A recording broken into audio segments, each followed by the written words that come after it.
আজকে তোমাদের দেখাবো গলদা চিংড়ি মাছের সিম্পল একটা রেসিপি। তাহলে চলো কিভাবে রান্নাটা করছি তোমাদের দেখিয়ে দিই। প্রথমে চিংড়ি মাছগুলোকে ভালো করে ধুয়ে পরিষ্কার করে নিয়ে তাতে একটু হলুদ গুঁড়ো, লঙ্কার গুঁড়ো, নুন, একটু সর্ষের তেল ভালো করে মিশিয়ে নেব।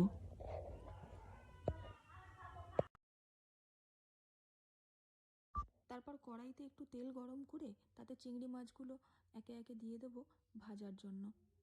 তারপর এপিট উপিট দুপিট ভালো করে একটু ভেজে নেব, তবে খুব বেশি ভাজলে আবার চিংড়ি মাছ শক্ত হয়ে যায়, সেই দিকটাও একটু খেয়াল রাখতে হবে।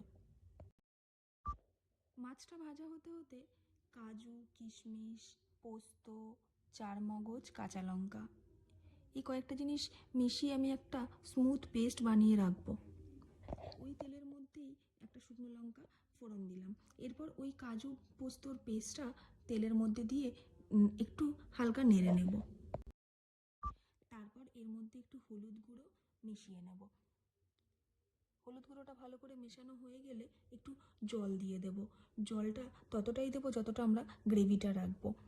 জলটা দিয়ে ভালো করে মিশিয়ে নিয়ে বেশ কিছুক্ষণ ফুটতে দেব। ফুটে এলে তখন মাছগুলোকে একে একে দিয়ে দেব।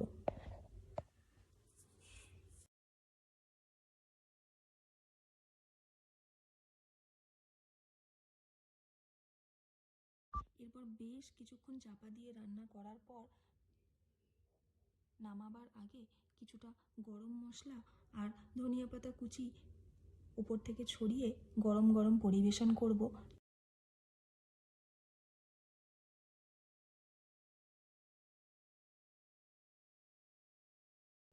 গরম ভাতের সঙ্গে এরকম চিংড়ি মাছের যদি একটা রান্না তোমাদের পাতেও থাকে তাহলে ব্যাপারটা কীরকম জমে যাবে, তাই না?